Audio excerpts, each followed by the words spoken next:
بسم الله الرحمن الرحيم الحمد لله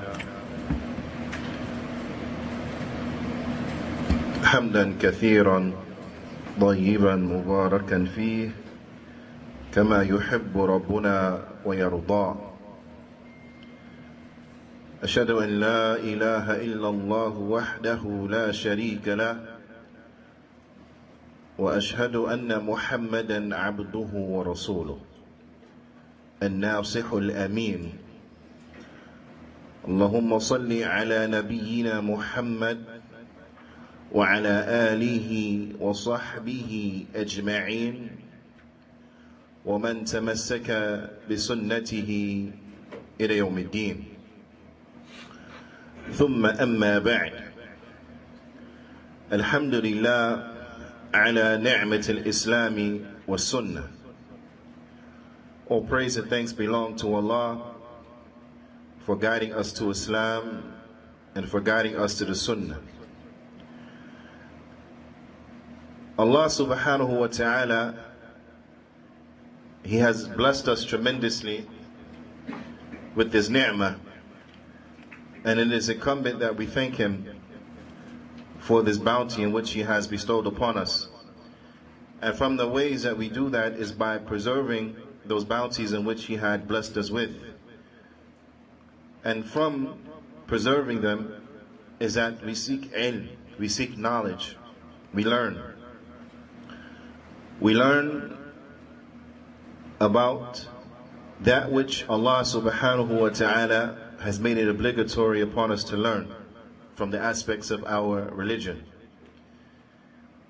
So we have to have ilm about Allah subhanahu wa ta'ala. And we have to have ilm about His Messenger sallallahu alayhi wa sallam. And we have to have ilm about the deen bil adillah, with His proofs and His evidences. We are still going over the Arkanul Iman from the tremendous book of the Allama Imam bin Baz rahimahullah ta'ala, the book which is entitled Durus al-Muhimma li'amat al-Ummah, important lessons for the general masses of the Ummah. And we had reached the section which deals with al-Asr al-Sadis min usul al-Iman, the sixth foundation or the sixth article of faith from the foundations of Iman, from the foundations of Iman. And that is the belief in Qadr. The belief in Qadr. If we were to look, just backtracking a little bit, if we were to look at the articles of Iman, then as we know, they are 6 in number. They are 6. And they are to believe in Allah subhanahu wa ta'ala,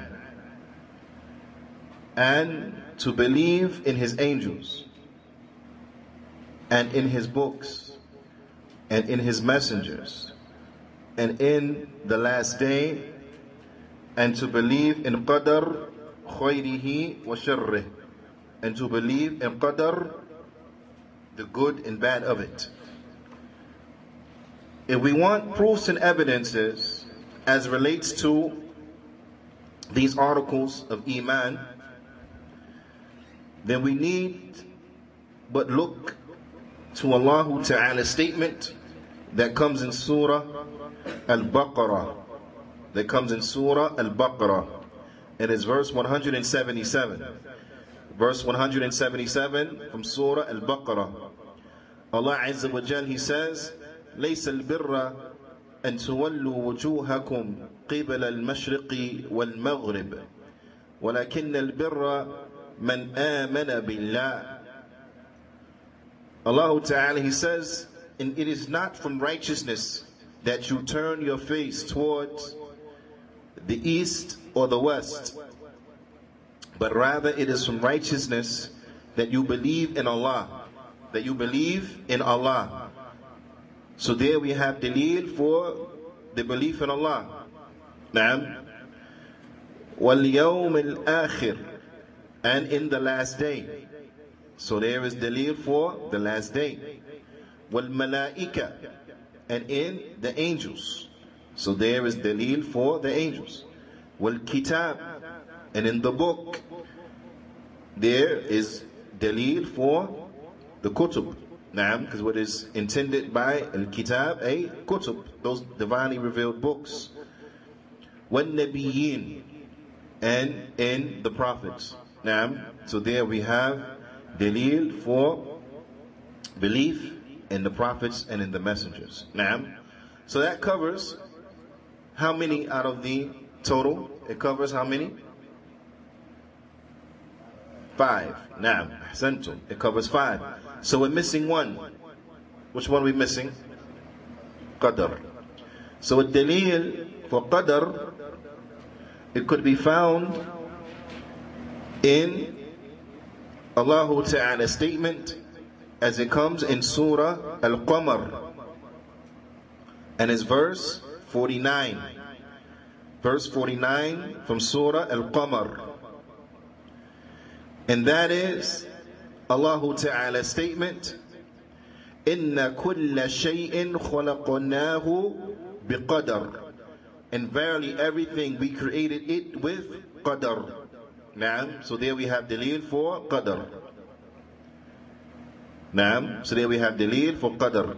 So between the two verses, then we have all of the proofs and evidences for the belief in the 6 articles or the 6 pillars of faith. Naam, and the 6 articles or the 6 pillars of faith. And if we were to look to the hadith of Jibreel, this hadith that has been collected by Imam Muslim, rahimahullah ta'ala, famously the hadith of Jibreel. This hadith, for those who would like to find it inside of Sahih Muslim, then it is the first hadith that comes in Sahih Muslim. The first hadith. Naam. And if they don't have Sahih Muslim, then they will be able to find it inside of the 40 hadith of Imam An-Nawawi, Arba'een An-Nawawiyya. And inside of Arba'een An-Nawawiyya, it is the second hadith. It is the second hadith in Arba'een An-Nawawiyya. And it was brought as the second hadith in the 40 hadith of Imam An-Nawawi because it is the first hadith inside of Sahih Muslim. The first hadith in the 40 hadith of Imam An-Nawawi, then it is the first hadith in which book? Which book would it be the first hadith? No. Huh? No. No. The second hadith in the 40 hadith is the first hadith from Muslim. Ma'am. So what will beat out Sahih Muslim to be used as the first hadith?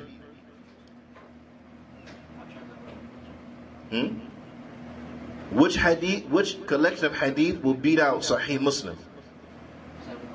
Sahih Bukhaari. Naam. So the first hadith in Arba'een An-Nawawiyya is the first hadith from Sahih Al-Bukhari.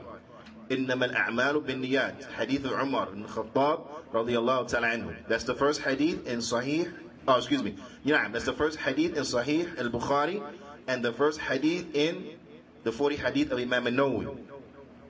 So the second hadith, and it shows to the fiqh and the excellent selection of the hadith and of their ordering, is that the second hadith, you want to bring out a virtuous hadith, right?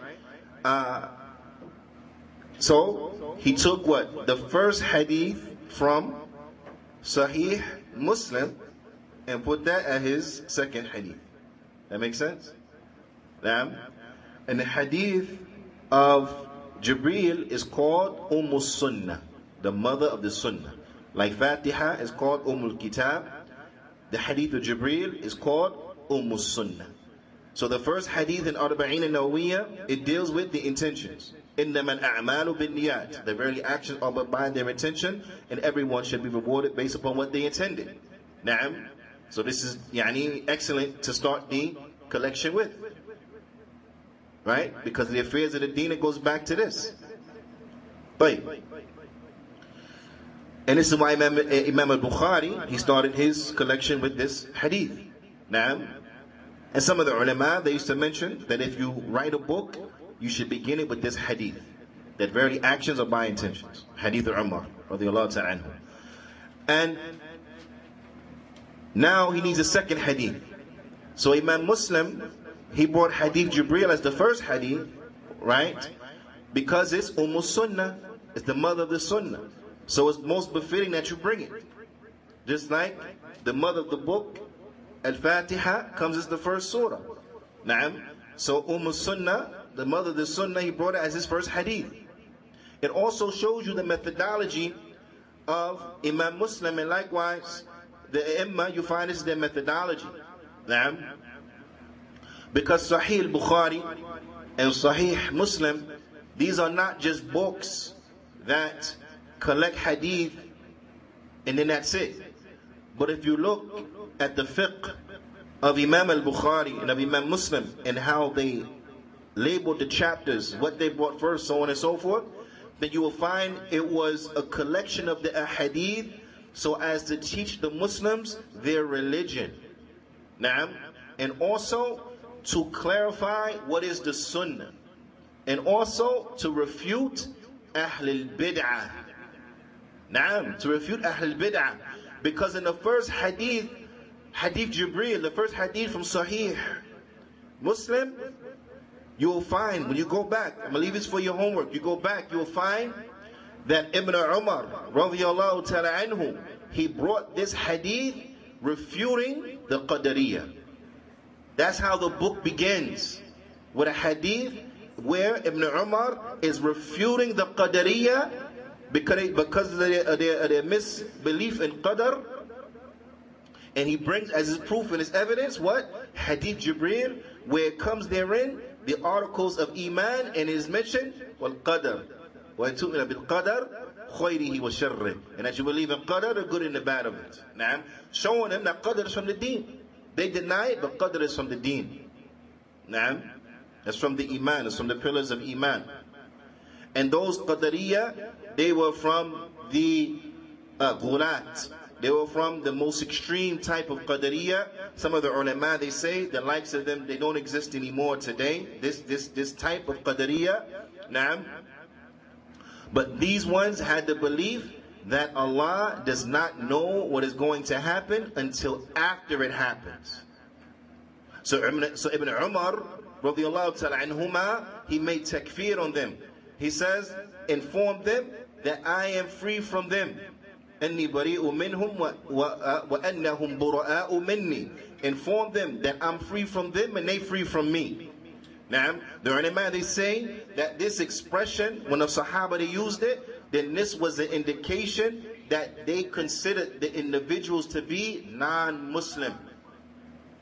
Now, he considered them to be what? Non-Muslim. Now, so he refuted them, bringing the hadith of Jibreel, and he explained to those two from the Tabi'een that these individuals, they were what? They were not Muslim. They were outside the fold of Islam. Why? Because they denied the ilm of Allah subhanahu wa ta'ala.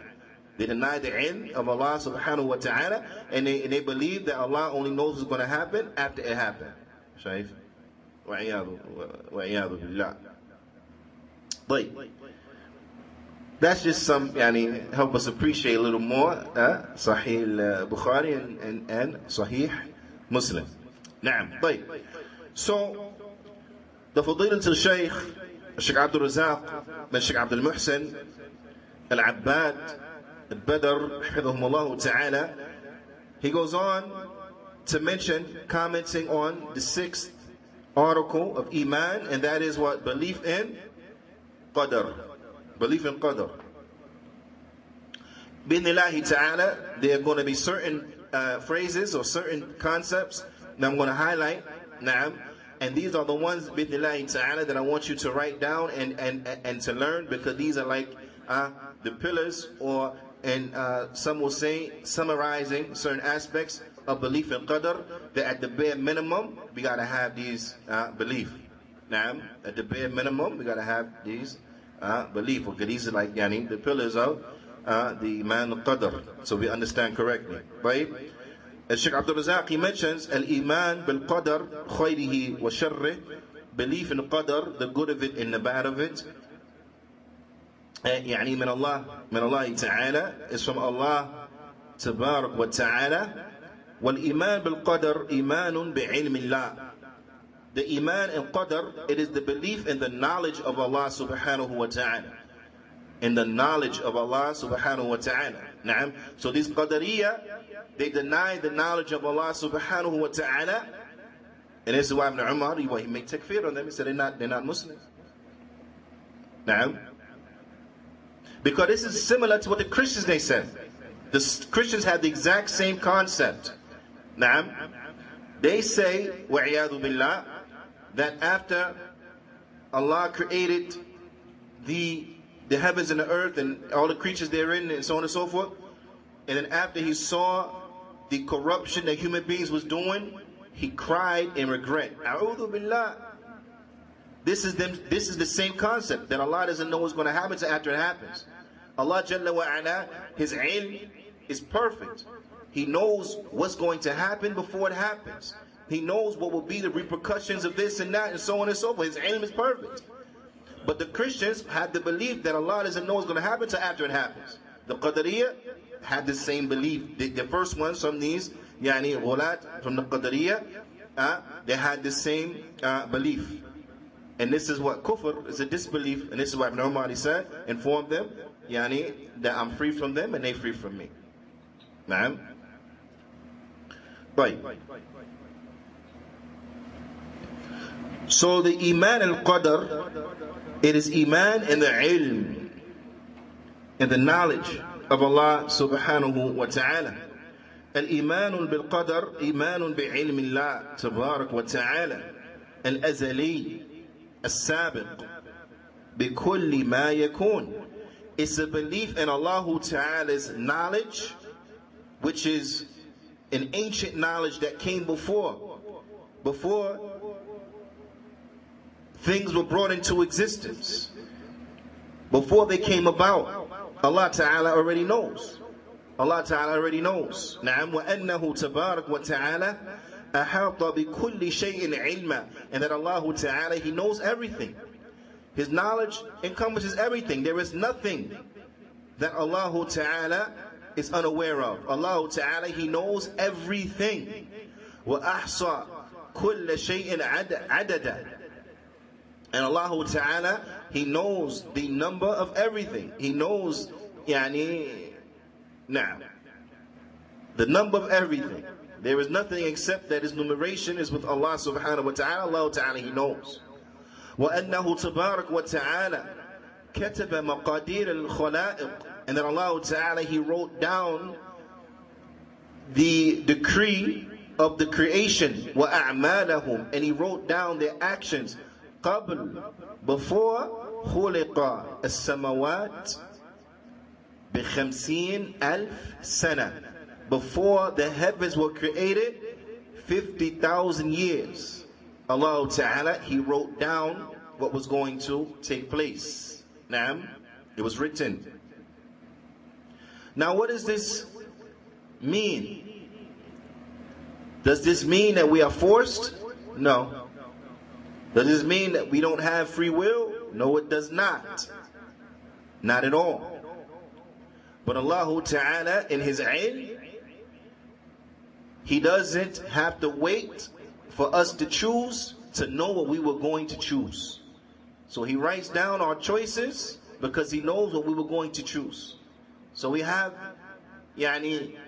will to choose, but that will does not supersede the will of Allah subhanahu wa ta'ala. Now, we're going to come to this bidnillahi ta'ala, but to show you from another standpoint how the Qadariyya, all of them, how their way is incorrect, Allah subhanahu wa ta'ala refuted them before they came about, because Allah's knowledge is complete and He knew that they was going to come about. Allah refuted them before they came about. Allah ta'ala, He refuted them and He refuted the Jabriyya. Naam. The Jabriyya, they believe in Qadr, but to the extreme, where they say that human beings have no choice, that they're forced to do things. Naam. So if a person drink some juice, we drinking juice, they say he had no choice. He was forced to drink because it was written for him. But at the same time, they try to use Qadr for their sins. So if they do a sin, they say it was written that I was going to do it. So I had no choice. We're forced. We have no choice. They say the human is like a leaf in the wind, or a feather. Nah, like a feather inside the wind. Wherever the wind blows, that's where it goes. This is what they believe. Why? Because they believe human beings do not have free will. Okay? The Qadariyya, they're on the other side. They're on the opposite side. The Jabriyya, they believe human beings do not have free will, but Allah has will, and we only do what Allah forced us to do. Wa'iyadu billah. You see the corruption inside their belief? Now, the Qadariyya, they believe that what? That Allah does not have free, or Allah's will is not there.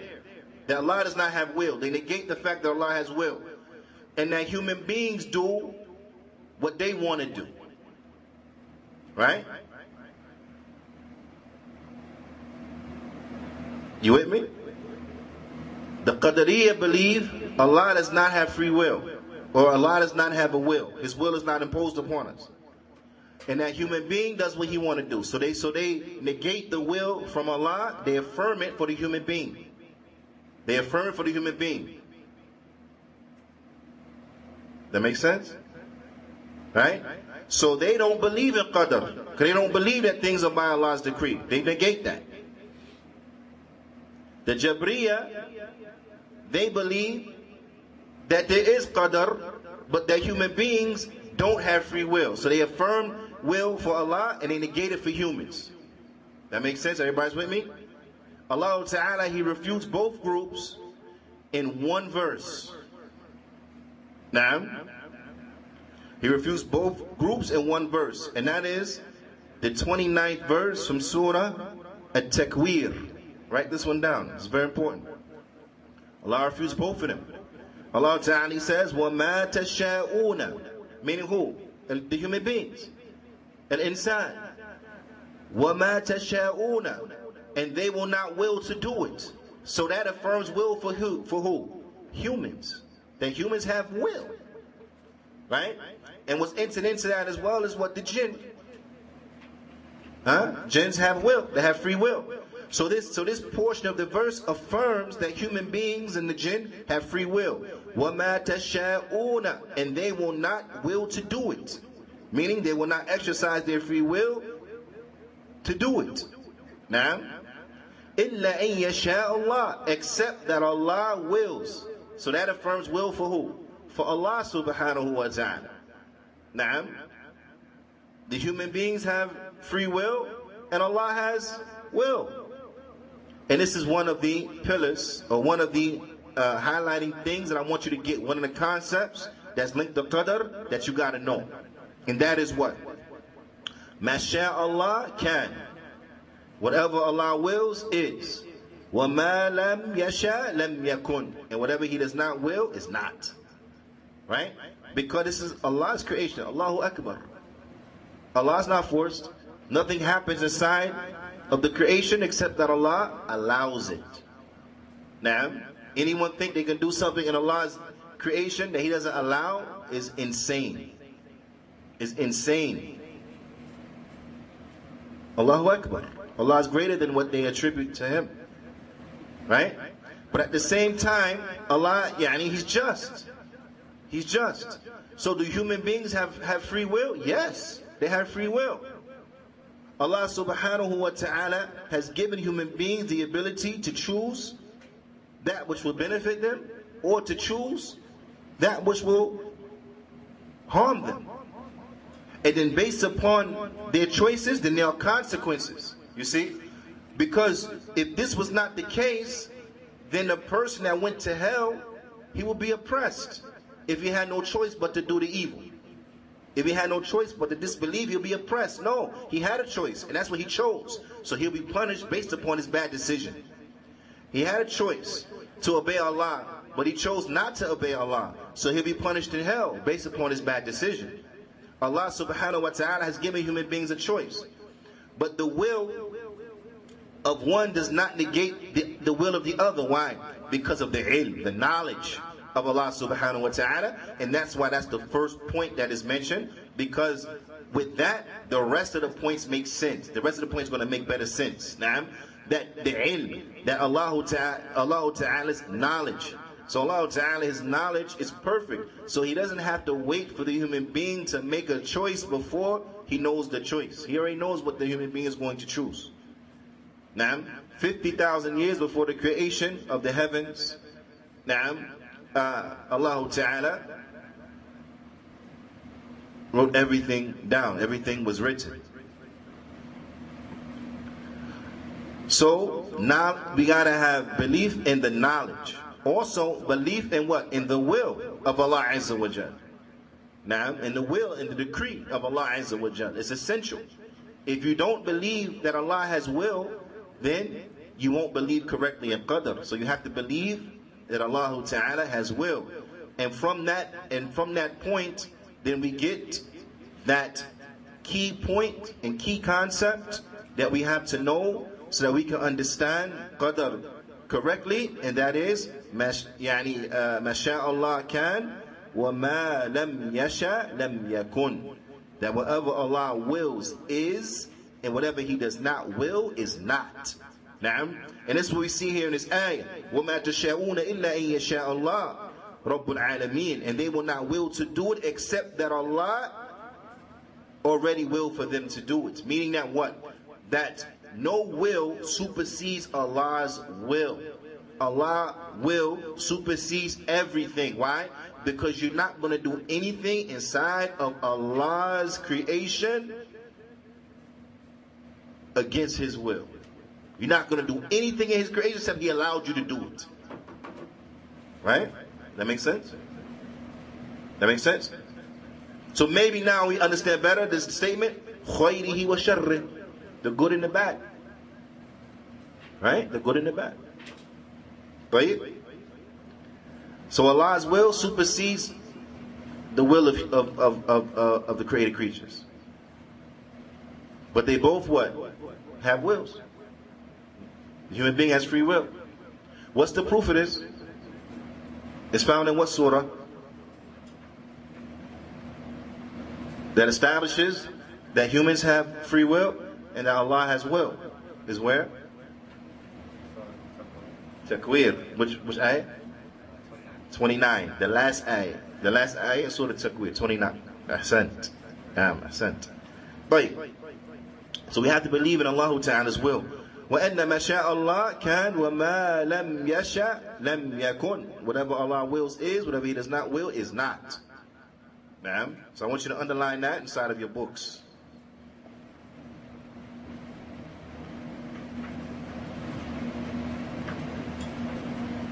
Wait, that sentence right there, underline that. خير. والإيمان بأن الله عز وجل خالق كل شيء. And to believe that Allah Azza wa Jal خالق كل شيء. He is the creator of everything. Naam, He's the creator of everything. والإيمان بالقدر يقوم على أركان أربع. So therefore, when we look back to that aforementioned paragraph, we see that the belief in Qadr is built upon four pillars. Belief in Qadr is built upon 4 pillars. نعم. يجمعها هذا البيت. That this one line of poetry brings them all together. Now, one line of poetry brings them all together. So this one, and we mentioned this before, it's something that you should already have memorized already. But in the event you didn't, then now you have an opportunity. Again, it's only one line of poetry. One line, that's it. One line of poetry. But it has them all there. And that line is علم كتابة مولانا مشيئته خلقه وهو تكوين وإيجاد. نعم. علم, knowledge. Kitaba, that everything has been written down.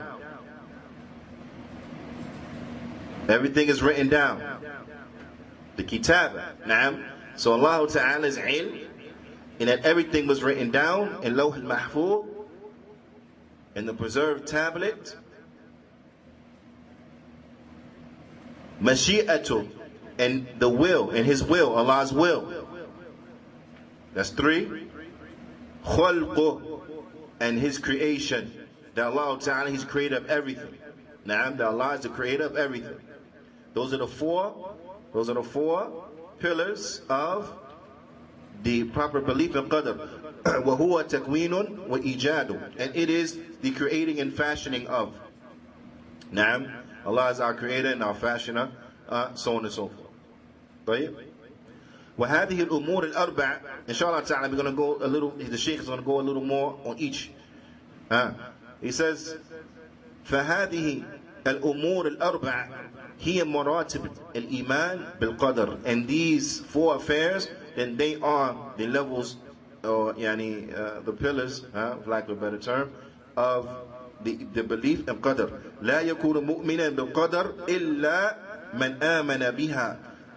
The person will not believe in Qadr unless he believes in these 4 affairs. That's how memorizing this line of poetry is very important. علم كتابة مولانا مشيئته خلقه وهو تكوين وإيجاد. نعم. And it's not hard. It's not hard. Al-Allama Imam Uthaymin rahmatullah alayhi, in one of his classes, he was going over these affairs, and he mentioned this line of poetry, and he recited it a number of times. If my memory serves me correctly, it was 3 times.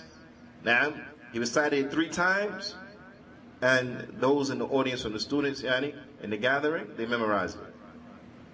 He recited it 3 times, and they got it. So it's not hard. It's not hard. But, and for the naysayer, they say, oh, but that was then, طلبة الشيخ, mashallah, أفضل منا. People make excuses. They the students of the Sheikh, they better than us. Alright, they did it. 3 times they got it. Okay, 10 times we should get it, right? 20 times we should get it, right? 30 times, they get 30. We should get it. Eventually, you keep saying it, you get it.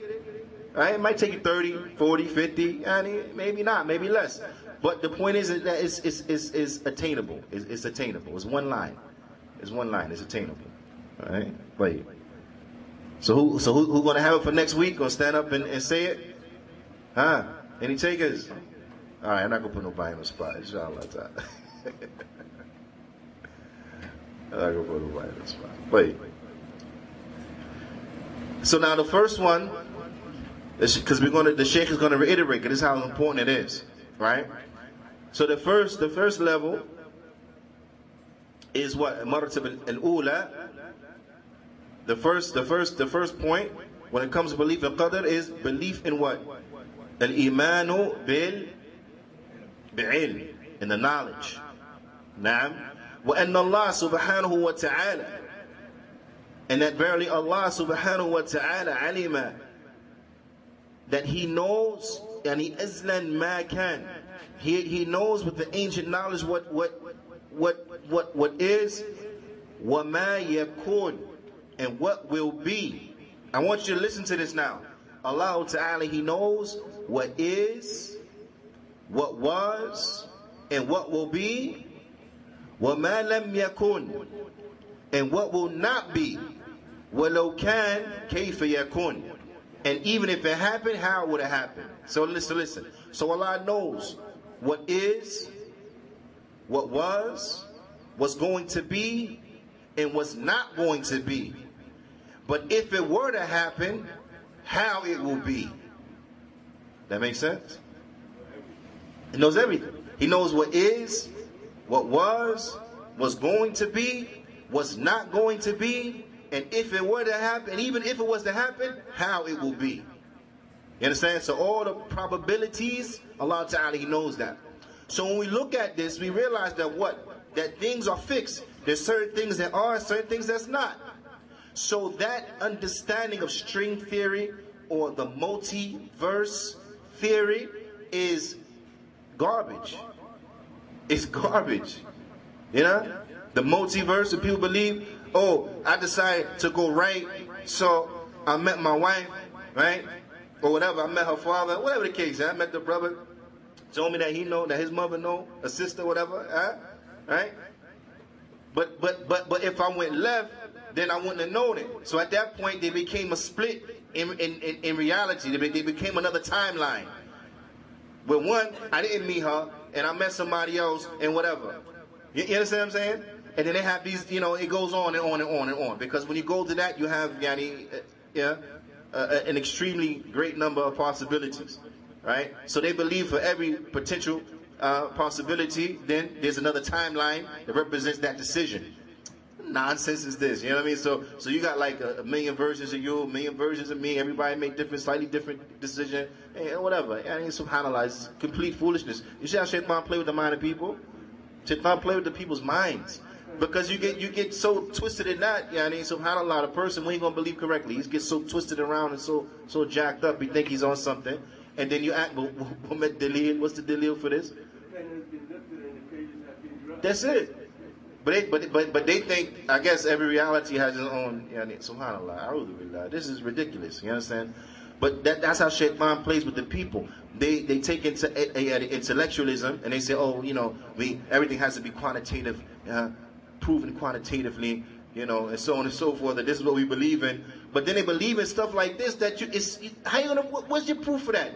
How can you quantify the multiverse theory? Where's your delil, tangible delil, to say that exists? Like, come on. And that's intellectual. That's a hocus pocus, spooky belief, right? Completely wrong. Completely wrong. Just as absurd as though people were talking about that Allah came in the form of a human or a cow or a thing with an elephant head or whatever. Huh? It's foolish. It's ridiculous. It's ridiculous. Allah is greater than what they attribute to Him. So the point is that what this understanding that they have is incorrect. This is not correct. And what is sad about it, and what is crazy, and what we have to be very vigilant on, is why I'm mentioning it, is that this belief in multiple timelines, then this is totally contradicting the proper belief in qadr. But these individuals, they have presented these things in the form of comic books. And I'm not going to say which character, because I'm not advocating or want nobody to look into that stuff, right? But in the form of comic books and cartoons. And comic books and cartoons, who is the target audience? Children. So they're corrupting the children from when they're young. Now they get old and they believe that maybe there's another universe with another me running around that made different decisions. Almost like me, but not quite. SubhanAllah. Got to be careful. They attack the youth. They attack the children from when they're young. Because this is the way of Shaitan. He'll put a seed inside a person when they're little, so that it can sprout when they get older. He's patient, because he knows he's going to live, for a long time. Right? So he's patient. He can wait. He can wait on you 30 years. What's that? That's nothing for him. He lived for a long time. He's been giving respite to the day of judgment. Yeah, died in. Right?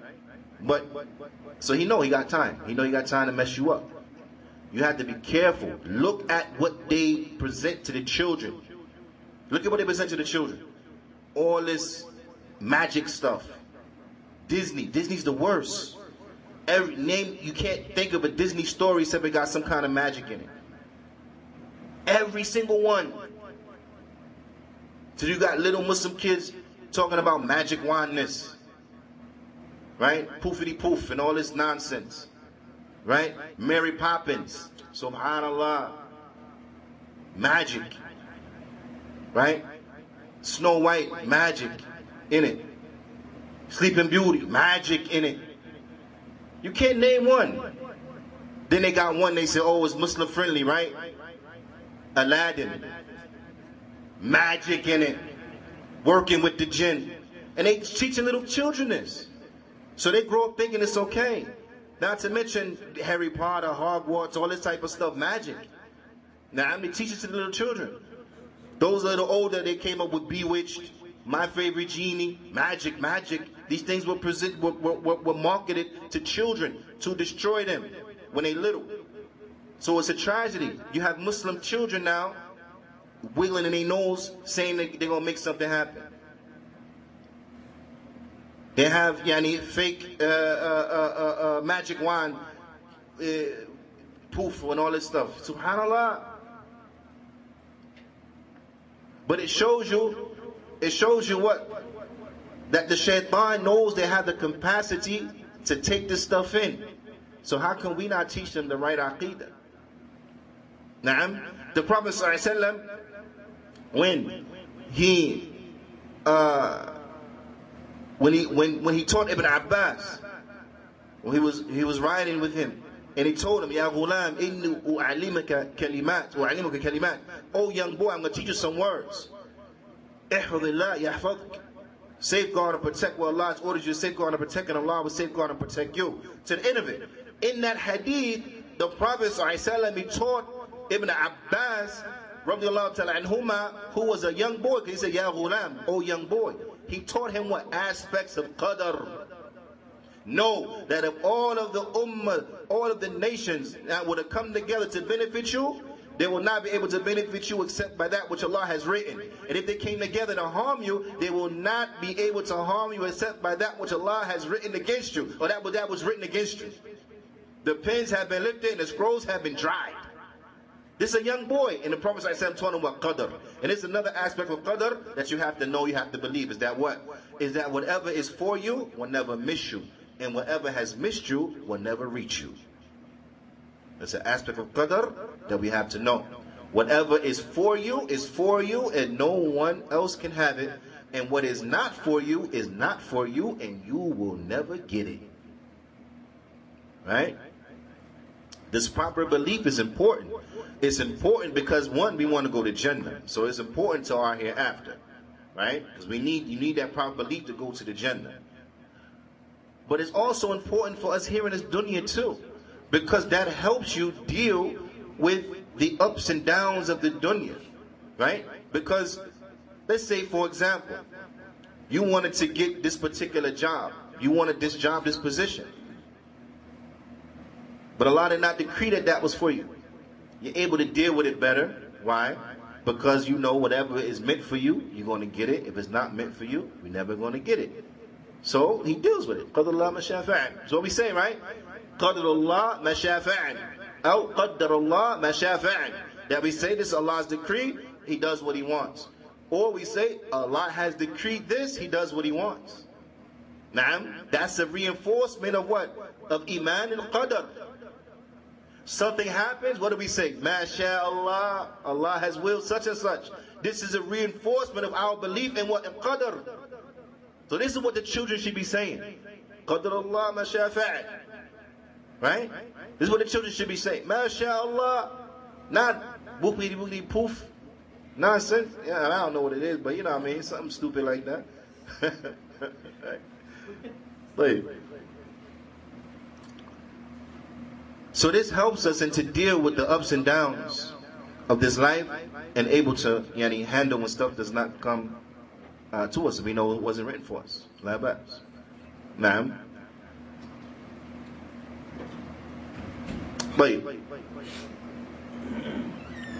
The dua istikhara, same thing, reinforcing qadr.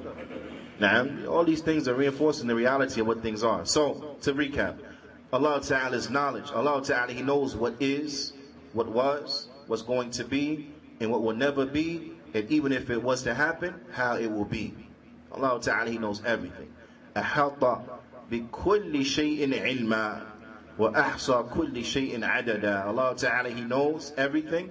His knowledge encompasses everything, and He knows the numerization of everything. Naam. So that's the first pillar.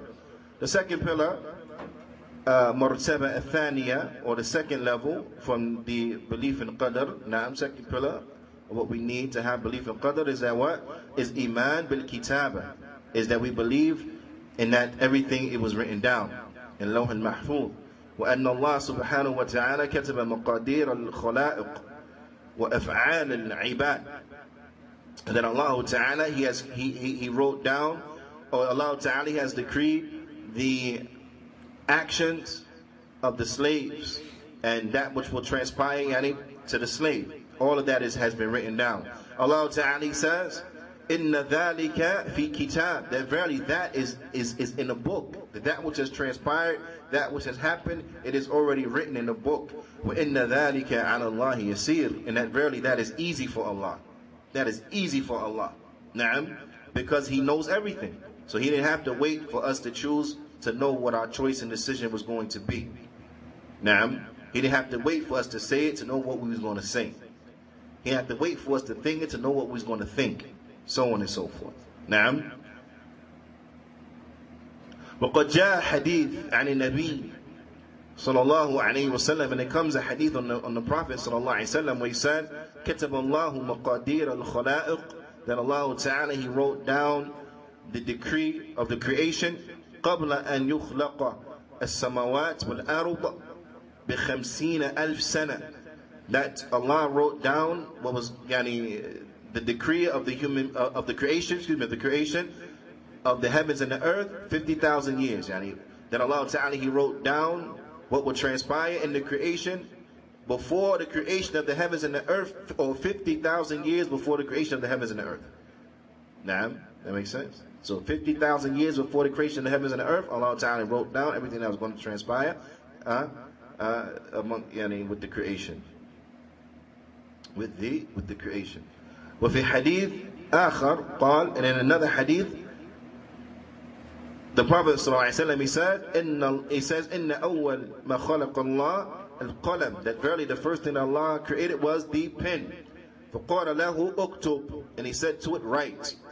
اكتب ما هو كائن إلى يوم القيامة, write what was going to take place until the day of judgment. Now in this hadith أخرجه Muslim من حديث عبد الله بن عمرو, from the hadith of Abdullah bin Amr رضي الله تعالى عنه. طيب, فجرى القلم بكتابة ما هو كائن إلى يوم القيامة. So then the pen wrote based upon what Allah informed it of what was going to take place until the day of judgment. So we have to believe that it is written. It is written, and there's plenty of hadith and adillah that point to the fact that it has been written. Now, Allahu Akbar, Allahu Akbar, Allahu Akbar, Allahu Akbar. أشهد أن لا إله إلا الله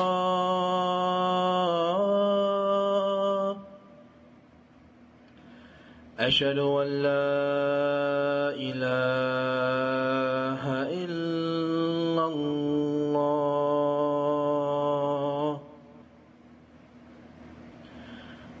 أشهد أن محمد رسول الله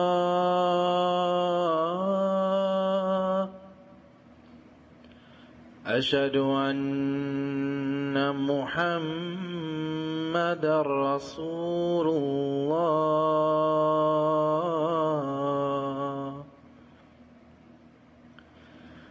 حي على الصلاة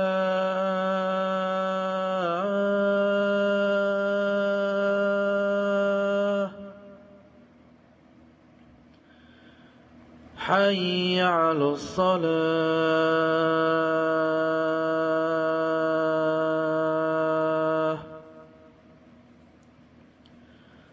حي على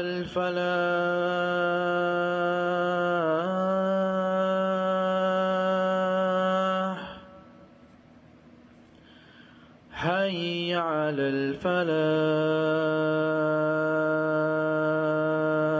الفلاح الله أكبر الله أكبر لا إله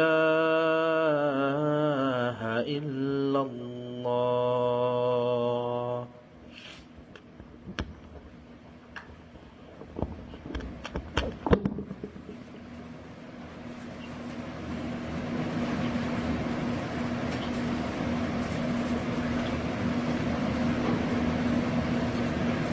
طيب.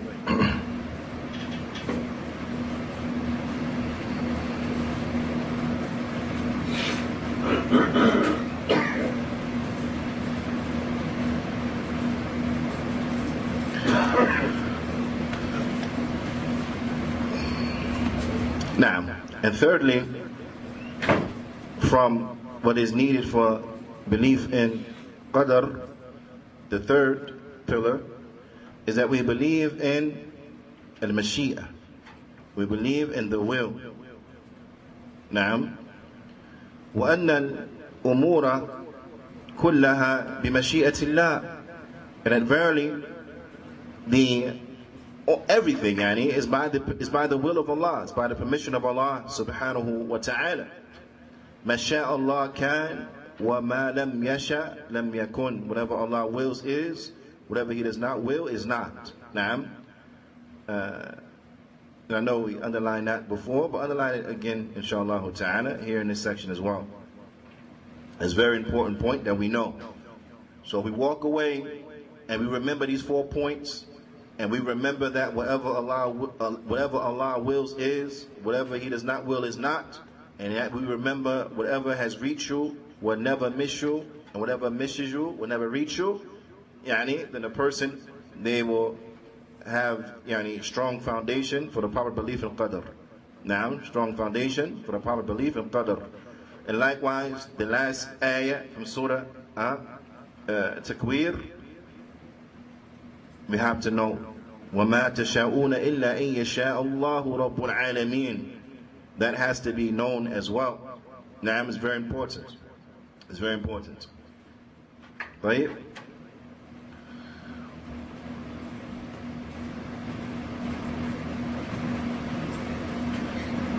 And that's the next ayah the Shaykh brings.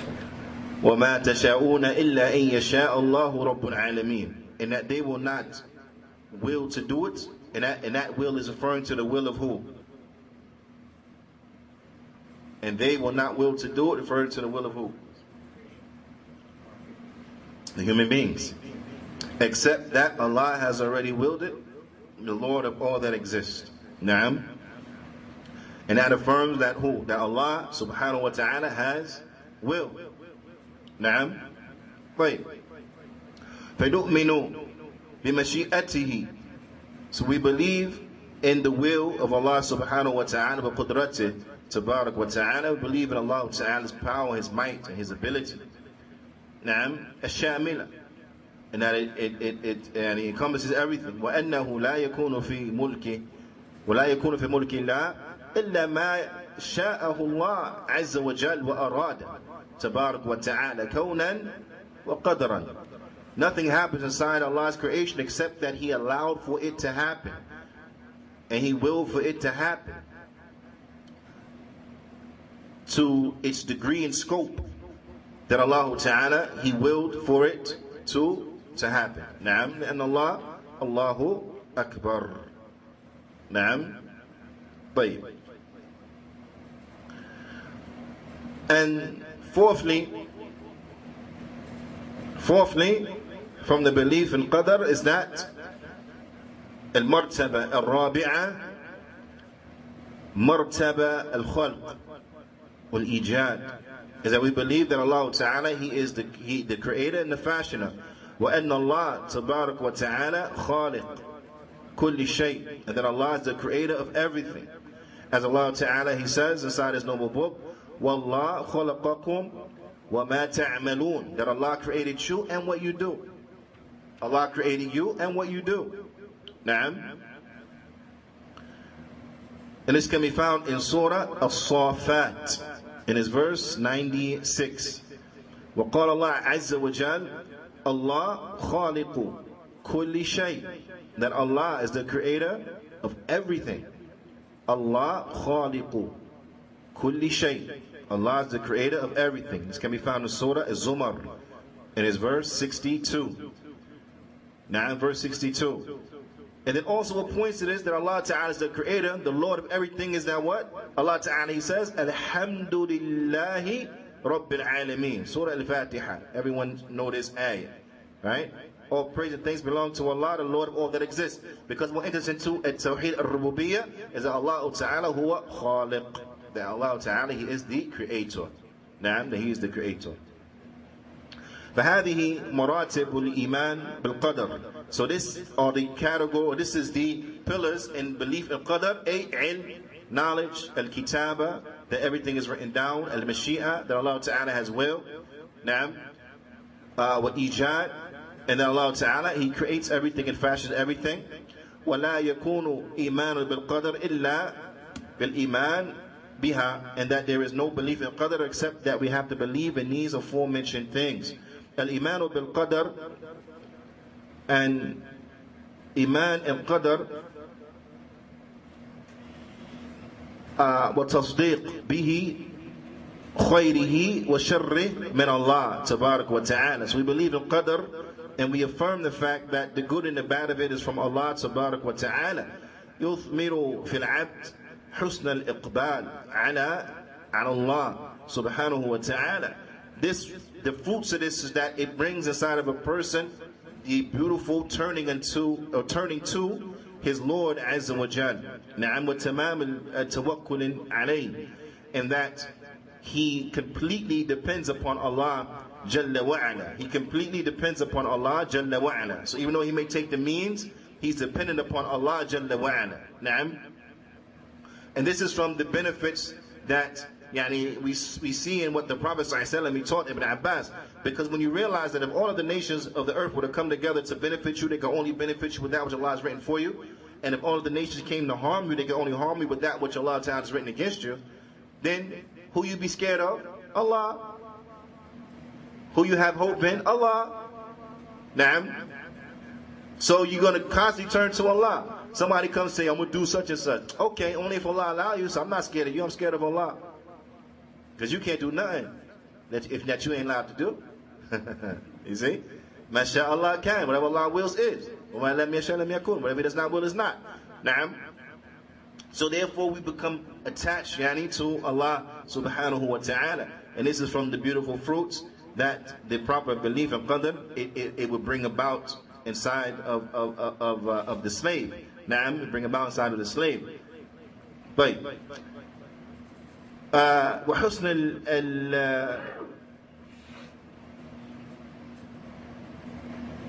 حسن الاتجاه إليه, and a person he will turn to Allah and seek refuge in Allah in the most beautiful of manners. That he will seek refuge in Allah subhanahu wa ta'ala in the most beautiful of manners. Why? Because he understands his reality. Whatever Allah wills is, whatever He does not will is not. So who is he scared of? Allah subhanahu wa ta'ala. So he would seek refuge in Allah, return back to Allah, flee to Allah, ask Allah subhanahu wa ta'ala. وَالسُّؤَالِ دَائِمٌ وَتَوَجُّهٍ in Allah subhanahu wa ta'ala بِأَنْ يُثَبِّتِ الْعَبْدِ, and that he will constantly ask Allah, constantly turn unto Allah subhanahu wa ta'ala, that He fortify the slave. وَأَنْ لَا يَزِيغُ قلبه أو يصلحه أو نعم لا أو وأن يصلحه نعم ولا يزيغ قلبه وأن يصلحه, and that Allah not turn his heart astray, but rather that he rectify it.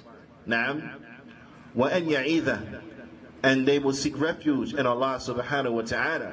لأن الأمر بيد الله سبحانه وتعالى, because the affair, all of it is in the hand of Allah subhanahu wa ta'ala. فله ثمار عظيمة وآثار مباركة, and it is from the so it has tremendous fruits and it has tremendous traces and good ramifications. وكان النبي صلى الله عليه وسلم, and the Prophet صلى الله عليه وسلم في الجنازة, inside of a janazah, فأخذ شيء فجعل ينكث به الأرض. In the janazah, the Prophet ﷺ, he grabbed something and he dug it in the earth. He grabbed something and he hit the earth with it, leaving traces inside of the earth.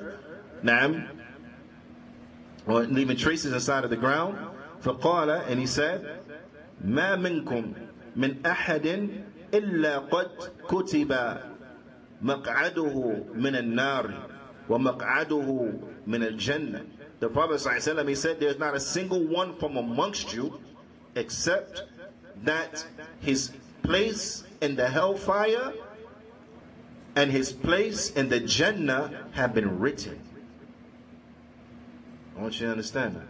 Every single one of us, there's a place written for us in Jannah, and there's a place written for us in the hellfire. Naam. So now you live your life, and your actions show and your beliefs show which one you want. Right? قالوا, they said, O Messenger of Allah, they said, قالوا يا رسول الله, they said, O Messenger of Allah, أفلا نتكل على كتابنا. They said, O Messenger of Allah, should we just rely upon what's been written for us? نعم وندع العمل, and we leave alone action. So should we just rely on that and then we don't care about, we don't have to work, we just leave alone action? So I want you to understand and listen to what the Prophet ﷺ, he said. قال صلى الله عليه وسلم اعملوا. The Prophet ﷺ, he said, work, do righteous good deeds, do righteous good deeds. This is the part I want us all to ask ourselves. This is the part I want us to ask ourselves. فَكُلٌّ مُيَسَّرٌ لِمَا خُلِقَ لَهُ. So everyone, he will find it easy for him what he's been created for, meaning what his final destination is going to be. You will find it easy for you what your final destination is going to be, what you've been created for, what's been written on. You're going to find that easy for you. أَمَّا مَنْ كَانَ مِنْ أَهْلِ السَّعَادَةِ فَيُيَسَّرَهُ فَيُيَسَّرْ لِعَمَلْ أَهْلِ السَّعَادَةِ. Whoever is going to be from the people who's happy, then he will find it easy for them to do the actions of the people who's happy. Now, think about this now. Think about this. The righteous good deeds, easy for the one who's going to be with the people of happiness. So if you find yourself you having trouble with righteous good deeds, you know who you need to beg, right? Allah subhanahu wa ta'ala. To fortify you, to rectify your heart. To fortify you and to rectify your heart. Now, and make it easy upon you. Because finding difficulty with righteousness, this is a bad sign. This is a bad sign.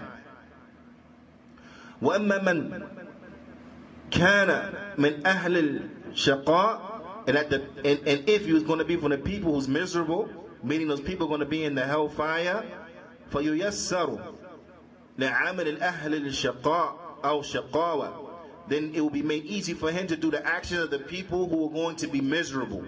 So if you find it easy, to do evil, to do sins and corruption and stuff like that, that's a bad sign. That's a very bad sign.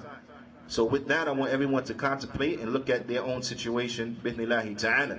ثُمَّ قَرَأ, and then he read Allah Ta'ala's statement, فَأَمَّا مَنْ أَعْطَى وَاتَّقَى وَصَدَّقَ بِالْحُسْنَى. And as for the one who he gives in charity and they have fear of Allah and they believe in al-husna, they believe in Jannah. Surah Al-Layl, verse 5 and 6. Bismillahi ta'ala. Part of the homework for tonight, I want everyone to go back into review and go over Surah Al-Layl. Read it in Arabic. To understand Arabic, alhamdulillah, khalas. If not, read the translation in whatever language easy for you to understand the translation. And think about it, and you'll see how, you'll see, inshallah ta'ala. وَالْعَبْدُ عَلَيْهِ مِنْ مَقَامٍ أَنْ يَحْرِصَ عَلَى مَا يَنْفَعُهُ مِنْ الْخَيْرِ الدُّنْيَا وَالْآخِرَةِ. So the slave, he is in the most vital need to work hard and to be diligent over that which will benefit him in this world and in the next. وَأَنْ يَسْتَعِينَ بِرَبِّهِ, and that he seeks the help, aid, and assistance from his Lord. وَأَنْ يَتَوَكَّ عَلَى اللَّهِ, and يَتَوَكَّ عَلَيْهِ, and that he puts his trust upon Allah subhanahu wa ta'ala. وَأَنْ يَطْلُبَ مِنْهُ الْمَدْ والعون والتوفيق وتسديد, and that he asks for Allah subhanahu wa ta'ala that he gives him aid, gives him help, gives him success, and keeps him fortified. كما قال النبي صلى الله عليه وسلم, as the Prophet صلى الله عليه وسلم, he said, احرص على ما ينفعك واستعين بالله. Need them both. نعم. Seek diligently over that which will benefit you, and seek the aid, help, and assistance from Allah subhanahu wa ta'ala. فالحاصل أن هذه الأصول العظيمة من أركان المتينة التي يقوم عليها الإيمان. So thus, in summary, from the tremendous principles and the tremendous articles and pillars that of which the iman it is built upon, then verily it is al-imanu billah, belief in Allah, wa malaika, and in the angels, wa kutub, and in the books, wa rusul, and the prophets and messengers, wal yawmul akhir, and in the last day, wal iman bil qadar khayrihi wa sharrihi, and belief in qadar, the good of it and the bad of it.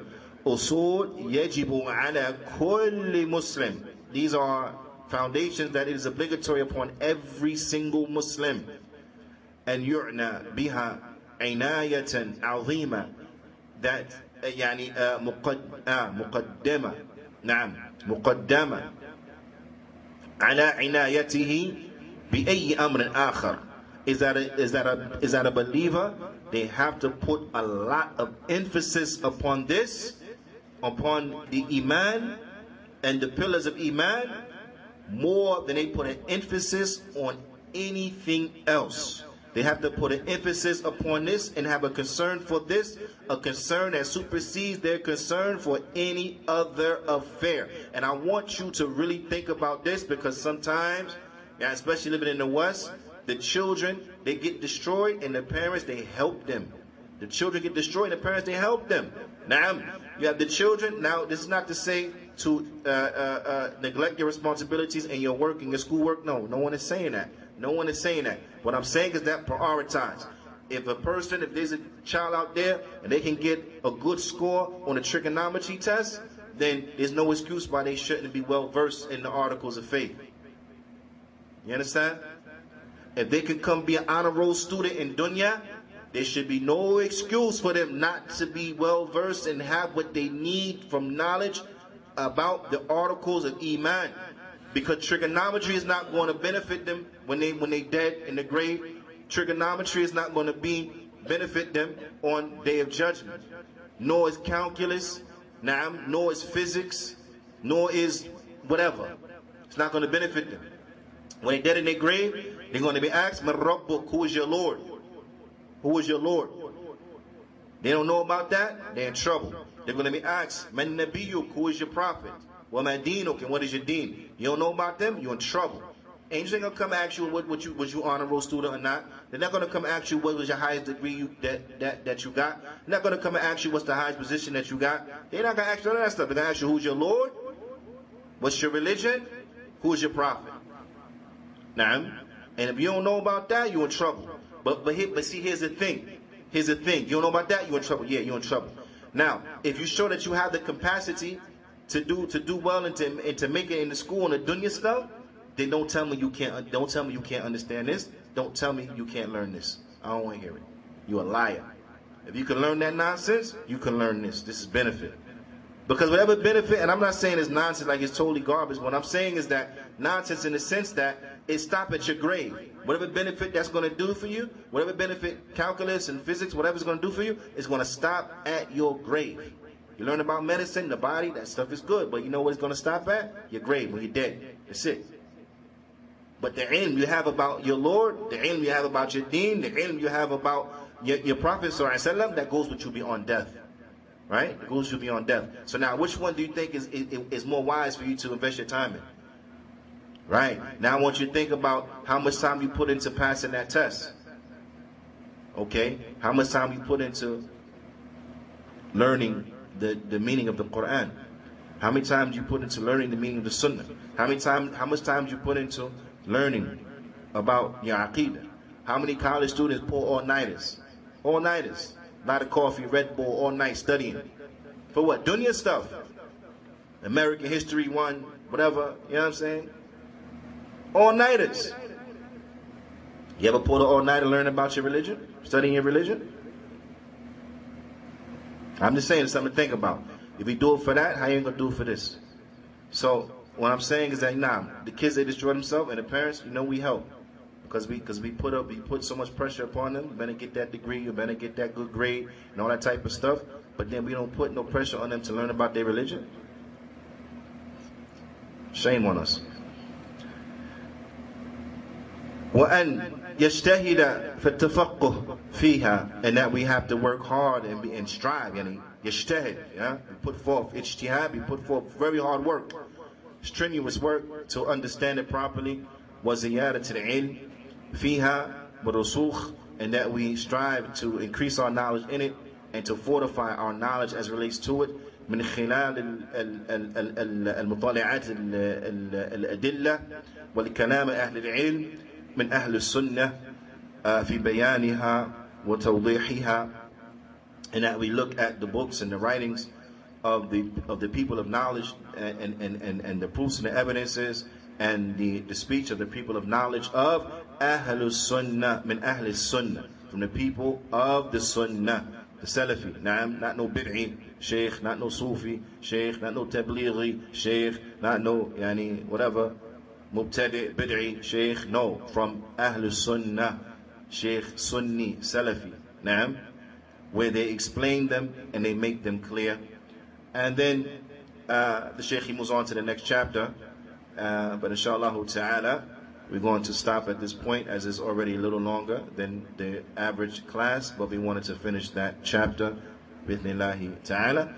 فنكتفي بهذا القدر وصلى الله وسلم على نبينا محمد وعلى آله وصحبه أجمعين وجزاكم الله خيرا.